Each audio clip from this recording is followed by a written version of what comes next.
beautiful day in the land of European football. Welcome to ELF Live, the Monday recap show. I'm your co-host, Nick Alfieri, and we had a very interesting weekend, including a historic performance by a longtime ELF player. A lot of exciting stuff to talk about. I am here, of course, with my main man, Matt Bressington, out of the United Kingdom. Matt, what's going on, brother? How you feeling? Your Prague Lions did win, so you got to feel all right about that. We did. I've got like palpitations. Yeah. It was a blood pressure infused game, but a W is a W. Playoff season's still alive. Honestly, we'll get to that, but like the playoffs at the moment, it's just like, is it the best we've ever seen in playoffs? I think the drama surrounding the playoff situation is probably the best we've ever seen because, and we'll talk about that later, it's shuffling every single week. We got 2 new teams in, 2 teams out just after this weekend. Everybody in the chat, what's going on? Maxie Zimmer, Karen Hogg, you're happy about your Munich Ravens, aren't you? Laura, welcome in. Spike Porter, you've got a name of a middle linebacker, really good. There we go. Punky Boo, welcome in. Wherever you are watching on, we're live on multiple platforms. The chat is interconnected. Put your chats, put your comments in there. Matt and I will observe them and comment on them. This is an interactive show. Make sure you guys stick around for the end, especially because, Matt, what are we going to do? We're going to pick the MVP, okay? And the chat's going to help us do that. But before that, of course, we're going to buzz through our individual game recaps for week 10. Let's get on into it, shall we, Matthew? Let's go. Here we go. Starting off with the Vienna Vikings traveling to Poland to play the Wrocław Panthers, and the Vienna Vikings handled them pretty easily. Matt, what'd you make of this game? To me, this just showed the Vienna Vikings might just be the most complete team in Europe. They are phenomenal. They handled Panthers, which are not an easy team to handle. You know, that run game is pretty formidable. Right. They did have some great receivers. But like Kari is so back from injury. Ben Holmes looks like on MVP form, and a efficient performance by him. 1 pick, but still 3 touchdowns, very good accuracy. Sure. And the defense, just Aaron Donkor, Lucky, Timmy Nuka, Lalo was amazing in this game. Dennis was back, like Devine Buckram. This is just such a well-rounded, unbelievable team. Reese Horn won away from 50, so I'm rooting for him. It was an incredible game from Vienna, and they made this one look pretty comfortable. Yeah, pretty dominant. I mean, they were up 28-0 at one point in the third quarter. Ben Holmes, you know, like you said, pretty solid. Kari, I think he went for 150. It was interesting because we talk about the Panthers as being a great running team, but Vienna blew them out of the water on the ground. They had 220 rushing yards, and the Panthers had just 92.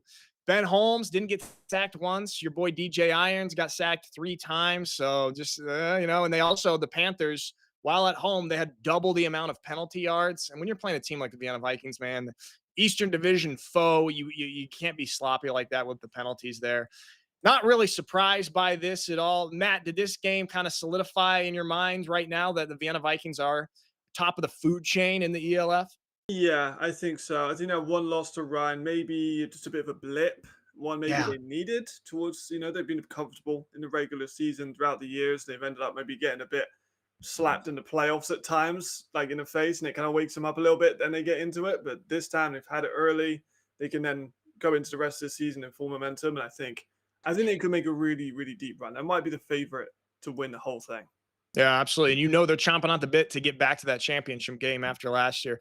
Look, we got our man, Maxie Zimmer, is in the chat. Okay, Maxie's usually one of the producers on this show. I think Maxie's off today. You just get to enjoy watching the show as a fan, Maxie. There you go. You can criticize us. You can participate in the MVP conversation. Mari Houghton-Haynes, good morning, YouTube. Good morning to you as well. Welcome in wherever you're joining us from. So there we have it. Vienna Vikings continue their dominant reign, beating the Wrocław Panthers 38-12. All right, Matt, let's move on to our next one, but not for long because it was pretty lopsided, one-sided, and not big of a surprise there. The Cologne Centurions getting smacked by the Frankfurt Galaxy with their new quarterback, Jamison Wang. Jamison Wang, he was just 15 for 30, so not as accurate as I think we would like him to be, but he did throw for 5 touchdowns. I think we both had him in fantasy as well. What did you make of this game? It was solid. Like, they won very easy, very comfortably. Ryan Rimler did really, really well in my fantasy team. Well, he had to bounce back from last week, Matt, because last week was brutal for him. It was. We got 18 points in this one. Tons of PATs, tons of field goals. Bijan, well and truly back. He looks incredible. Multiple scores for him and multiple turnovers. For Cologne, it's tough, but just keep moving. There's been some guys that honestly impressed a little bit more. I just did a piece about a couple of them. Like, I think that there are still some players in this team that can shine and continue maybe on to next season. So hopefully Yeah. they can do that. Obviously, tough situation for Cologne, and just props to those guys for going out there every single week. And man, we see right there, Bijan Harris, my goodness, 2 punt return touchdowns. This dude, just like last year, comes into the ELF in the middle of the season, joins a team, and makes a splash immediately. I mean, this guy is electric. Do you think, is it possible that he might be nominated or possibly win Special Teams Player of the Year, even just coming in the back half of the season? Gosh, that's pretty. Yeah, I didn't even think about that. He could be. There's not been like normally Devin Burrell's got like 10 touchdowns by now, so he's sometimes is kind of a unanimous. But I think this time Right? it could be kind of open for a special teams player. Yeah, I didn't even think about that. But getting those How two, that could be How really cool. impressive would that be if he won that playing in just what, 5 games? Yeah. Bijan Harris, one of my favorite players to watch in the ELF. And then Jamison Wang, obviously his second game, and so they'll continue to build. I don't know. Frankfurt technically is not out of the playoff race just yet, but the odds are about 0.001%, I think. A lot of things have to fall their way, right? Yeah, yeah. Without So there we have it. The Frankfurt Galaxy smash the Cologne Centurions. Not a great game, but let's go, Matt, to a fantastic game. It's Saturday night in Innsbruck, Austria. The Alps, the mountains. There's a little bit of thunder and lightning, and we've got the Munich Ravens traveling to their foe, the Raiders T-Roll, and this was an exciting one, dude. This one, bit sloppy, obviously, rainy game. Russell Tabor, what he just threw for 55 yards. He was 5 for 12, really not throwing so much. But they found a way to get it done, man. Justin Rodney was great. I think he had a 140 or 150 on the ground. And this is just an interesting rivalry, a fun one to watch. What'd you make of this one, Matt? It had a little bit of everything. Raiders started hot. They got a couple touchdowns, few turnovers. Maddox looked amazing in this game. DeJohn Walls looked amazing in this game. Shabble with the touchdowns as well. But then kind of swung more Ravens. Then it looked like it swung back to the Raiders. And then towards the end, it went back to the Ravens. And then that fourth down like conversion for the punt, The that fake. blew my mind. The audacity to go for a fake punt. And it goes for Man, like 20, 30 odd yards. Crazy. that just blew it wide open. You right then, like, oh yeah, Ravens are going to win this one. Karen Hogg says, Nick, time to finally stop doubting the Ravens now. Karen, I don't doubt the Ravens at all. I think the Ravens are a great team. And if you watched last week, yeah, I did pick the Raiders to win, but it was more of a protest vote. Okay. I was just trying to get a little change up between Matt and I. Down in my gut, I know you guys aren't going to believe me. I thought that the Ravens would probably get it done. And it was a very close game. Raiders had an opportunity. There was a dropped pass, or maybe 2, I think, in the end, with the opportunity to tie it. Just couldn't do it. Man, Matt, what do you make of the Ravens? Because they currently, and we'll look at the playoff picture, they're currently sitting at 2nd seed with a bye week. What do you make of the Ravens? It's like every single week on my stream, we're like, is it Tabor time again? It's going to be Tabor time again because every single game, I think it's 3 of the last 4, he's had like some kind of game winning drive or game winning situation. He did it against the Surge. He did it against the Raiders in this one as well. And he did it against, I'm blanking on I think it was, yeah, Madrid. So like, he's performed incredibly in his debut season. Of course, he wasn't the only player that performed in this one, but like the runs that he got really opened up the team. And the Raiders, man, they had this twice. The same thing last year. The rain at the end of the season. Right? You'd think that would favor them with their run heavy style. Then Exactly. they just crumbled. I know they make playoffs, Nick. It's been close. At least this one was closer to when they played at the end of the season last year in that Rain Bowl, because the Ravens smacked them then. But yeah, man, the Raiders unable to get it done against the Ravens in these kind of really primetime, big time moments here. First Down Magazine says you can't get comfortable versus this Ravens team. And everybody said this league is boring. At the top, it's everything but boring. That's right. That's what Mace 2K says. For all the people who are saying that boring. Yeah, we also have games like this. Yes, I with Russell Tabor, even though statistically not great, he did have like 90 on the ground as well. But just finding a way to win in a sloppy game, big game on the road in a hostile environment. You got to give your props to the Munich Ravens, man. And they're sitting up there near the top of the league, looking pretty darn good in their third ever season of existence. Ooh, I you mean, got very robot-y, Nick. Hold on. Can't wait for it to pass. And then not just me, but you've frozen on my screen, but I'll take the end of the Raiders-Ravens one just in case it sorts itself out. But Justin Rodney, the whiteout game kind of got ruined by him. I'm going to wait till you're all good. Seems like you're all right. But yeah, whiteout my game bad. with the Raiders. Yeah, I think you're back. Yeah. But I was saying about the Okay. whiteout Ricardo's tradition in kind of got here. ruined. Yeah, he is. He's not very happy. Yeah. He ain't very happy at all with how this He's game not went. going to be But happy. Is he? no, he's not. But I think you're Tough back one. now. It's tough to think of a team. On my back, we're good. A team as good as the Raiders, possibly not making the show. Oh, Nick, you are bad. There we go. It's right.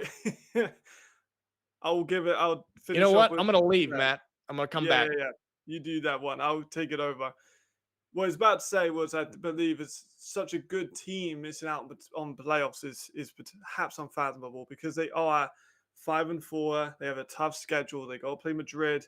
They've got to play Fire again. The Raiders, I don't know, man. I'm not sure if they're going to make playoffs. I think this is a really tough stretch. It is the hardest schedule.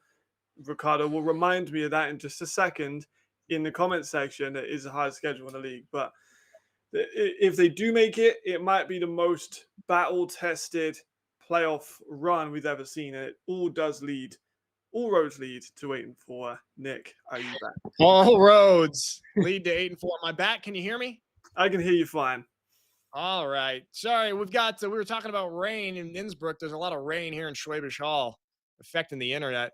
Glenn says, let me jump in. Lucas, any way we can get Glenn in on this show? Any way we can get him in? Is that possible? Glenn, we'd love to have you. Throwing him under the bus with a quick adjustment. You Yeah. got Wi-Fi issues and you're asking for more connections. Bring me more. Double down. All right, let's move on to our next game, which was not nearly as thrilling. It was, excuse me. I take it back. We're going to go Nordic Storm Berlin Thunder. This one actually was pretty thrilling. We had a historic performance from our man, One Way J. Dark Clark.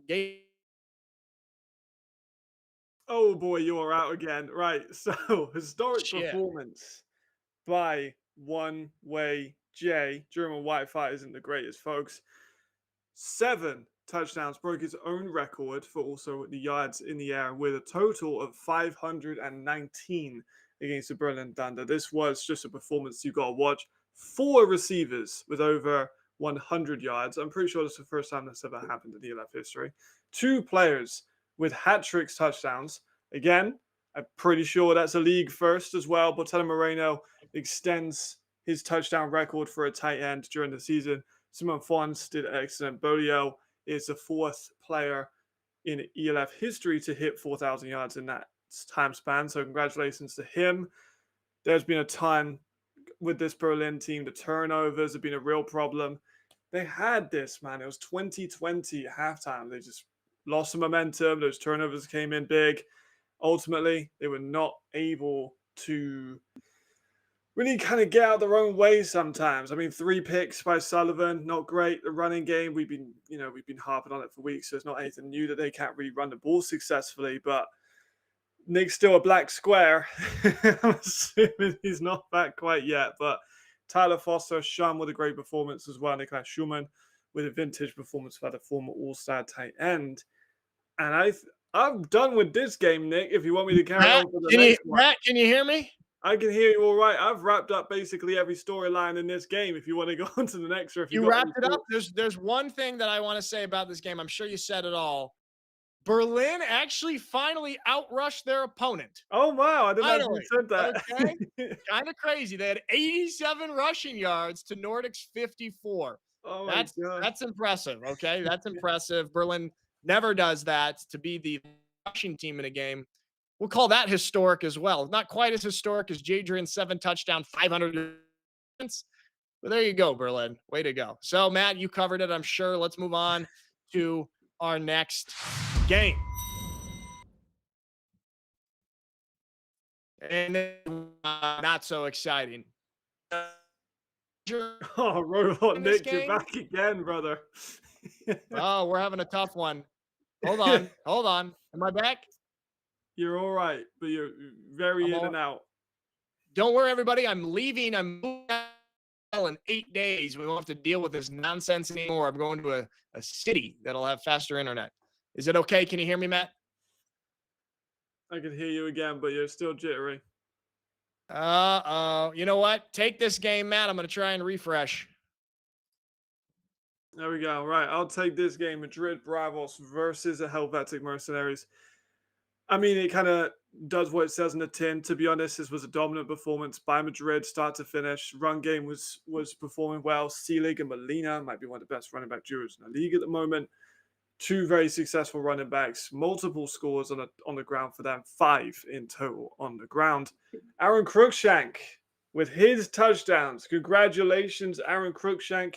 You now hold the single season receiving touchdowns record.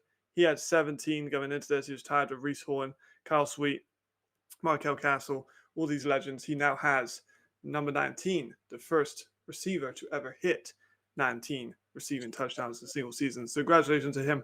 Reed's in it with another great performance, efficient, didn't really do much wrong at all. That 6 backfoot pass as well was pretty outstanding. Are you here, Nick? There we go. Am I here? Can you hear me? That's a lot better already. I've got this one. All right. I've spared Helvetic of much criticism, but I've just praised Madrid basically. Florian Schust says Nick's Wi-Fi is like the Centurions. You know what? That's a pretty damn good roast right there. My Wi-Fi is bottom of the league right now. Bottom of the league. Hopefully it doesn't keep doing this. My apologies, everybody. Hopefully it doesn't keep you. Matt, did you talk about the behind the back pass at least? I did talk about the behind the back pass. Okay. I congratulate Aaron Cruikshank on being the first receiver to get 19 touchdowns as well. There we go. And I didn't say anything about the Mercenaries. I've left them out. Yeah, fair. Here's the only thing I want to say about the Mercenaries, because I was calling that game. It's a very young team. You know, I'm looking up the guys on the roster, guys who make catches, new faces, like, oh, this guy's 18 years old, 19 years old, 18 years old. It's a very, very young team. They're trying to get it together.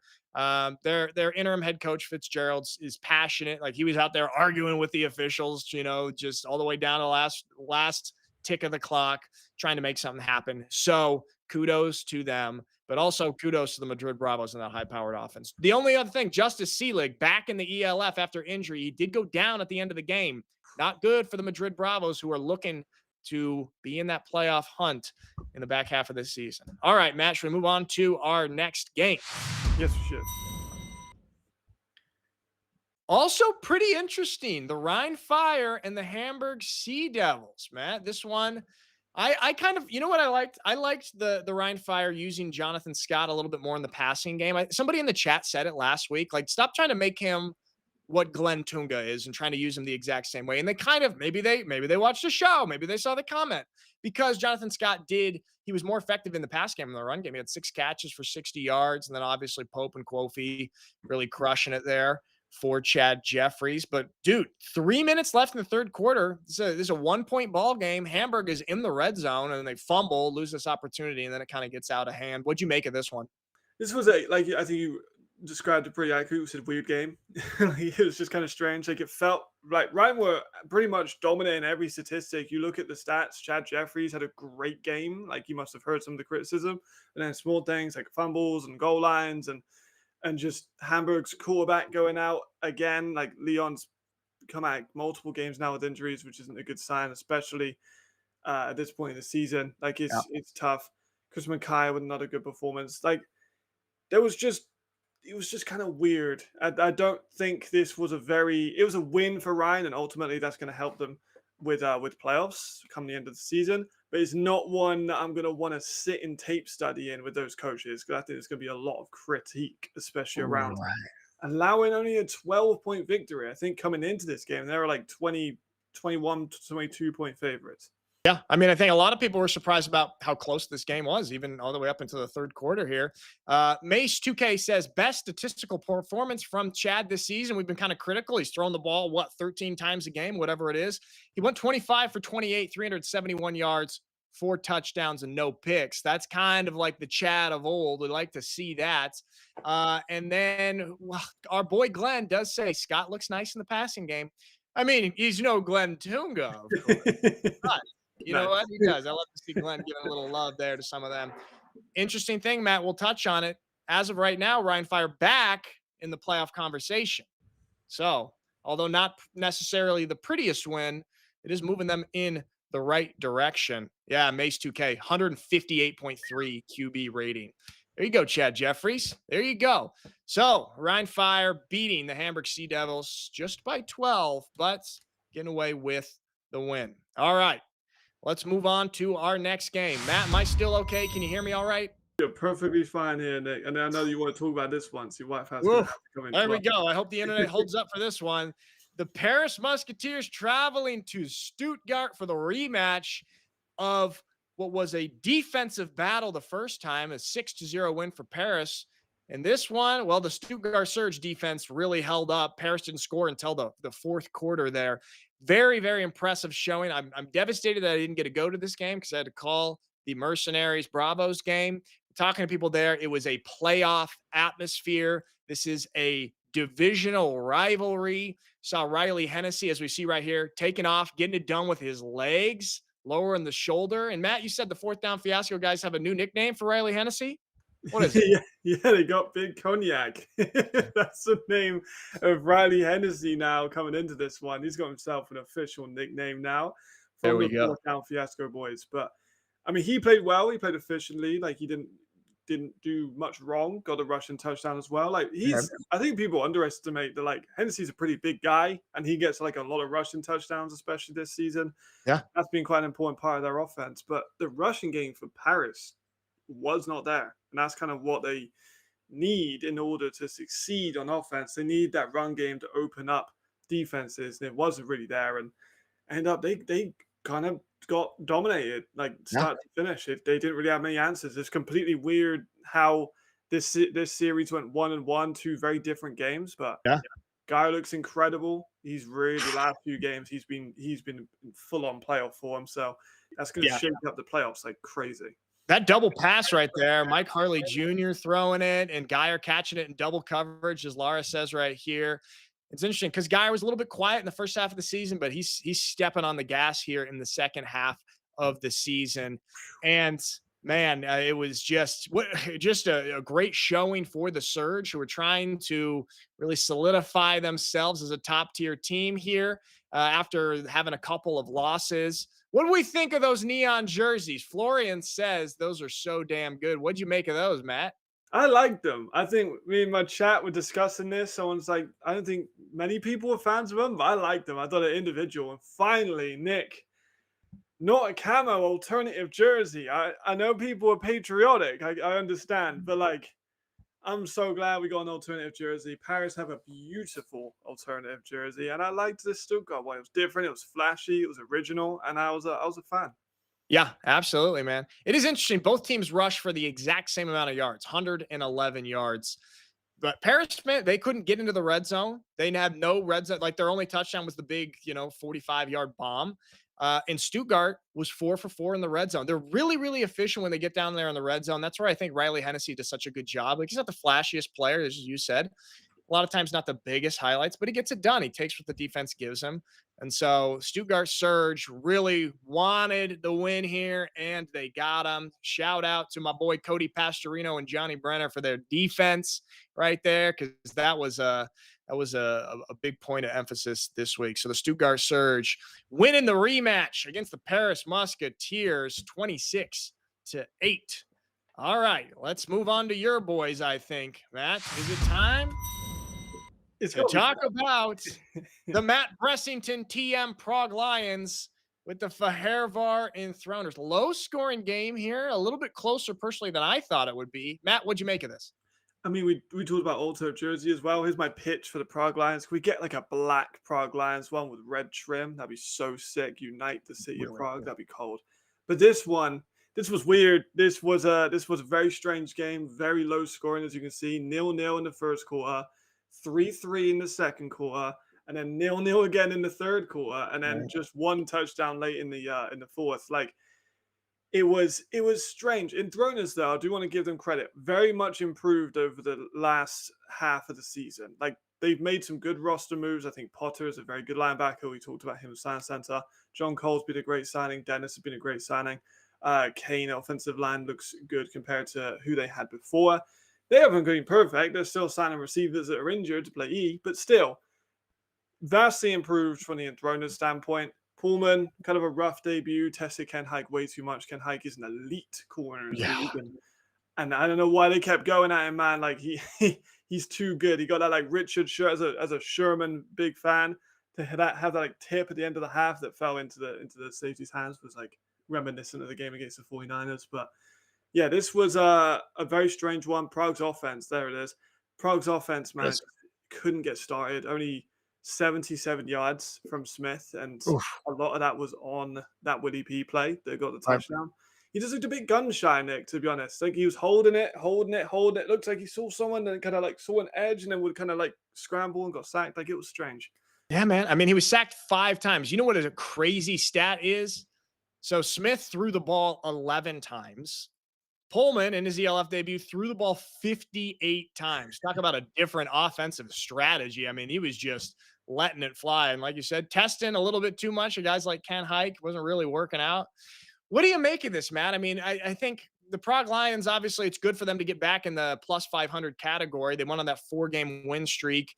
How do you feel about the Prague Lions here in the last couple weeks of the regular season? I mean, they were sort of in the playoff conversation. Technically, they still are in the playoff conversation, but only beating the Fairvar Enthroners by 4. Not a great look. No, I definitely understand. I think Helvetic twice does help. Like the fact that Prague do have an easier schedule Sure. definitely does help with them being around the playoff discussion. I think you not lock in 2 wins. This is football, and we did just only beat a team that we beat by 40 previously, only by 4 this time, so it was a bit of a change. You'd expect 2 wins against Helvetic, but that game against the Galaxy is going to be pivotal, like the most pivotal, because Wang looks pretty good. Like this could be it. This could be a Yeah. 7-5. It could be an 8-4. Either way, though, Nick, you know what I mean? Like, who we're talking about the Prague Lions in playoff football right now? Like, we should be very, very them and the It's Surge. Our 2 teams, Nick, have just created the biggest turnarounds in ELF history.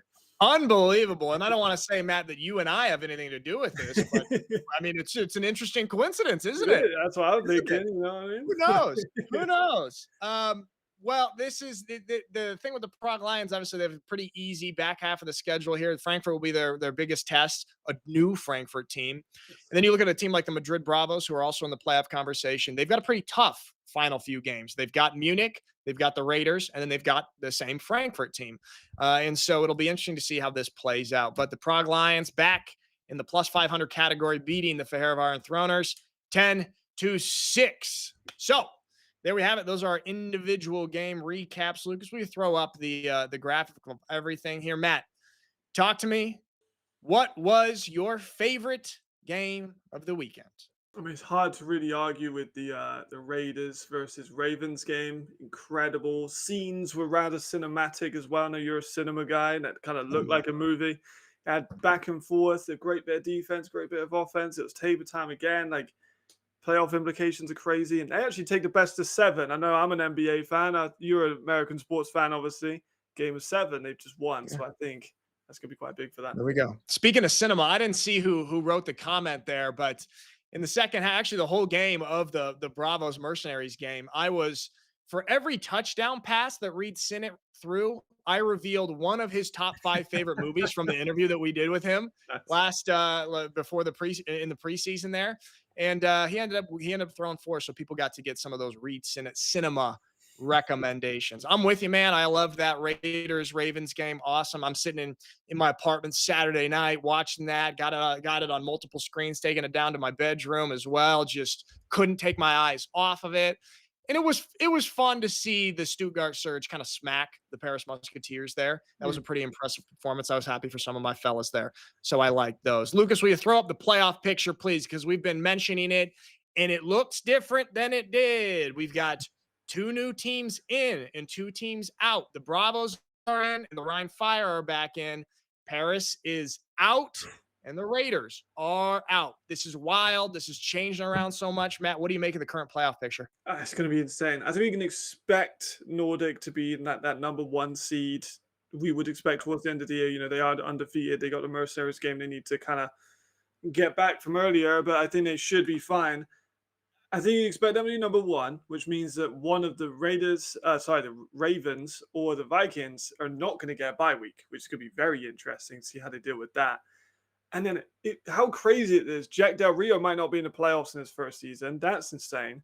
Raiders might just miss out on playoffs again by the slimmest of margins to their rivals. Like, there's so much going on. That Surge versus Madrid game, count me in for that. That'll be an absolute classic. Great offense, great defense. Like, that'll be, and then obviously a great offense for the Surge as well. But like, that's prime time box office. Imagine Fettig versus Crookshank. Oh, that's a great one right there. That's a great show. I'm gonna get some popcorn for that. I mean, that would just be an awesome one. That high-powered offense, Andrew Weidinger's minds, the Wizard of Offense, as I called him on the broadcast, against that defense. And yeah, man, I'm sure Nordic presumably will get the bye, and Vikings or Ravens going to lose that first week bye spots unless something crazy happens. But it is very cool to see all of the shuffling and all the competition that we have, because in these final 3-4 weeks of the regular season, man, so much stuff can happen. And so there we have it. There is our playoff picture after week 10 in the ELF. We're going to take a quick break for a message from our sponsor. And then the most important part of the show, we're going to do the MVPs. See you in a second.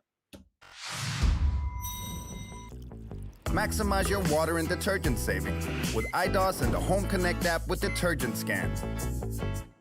Discover it at Euronics.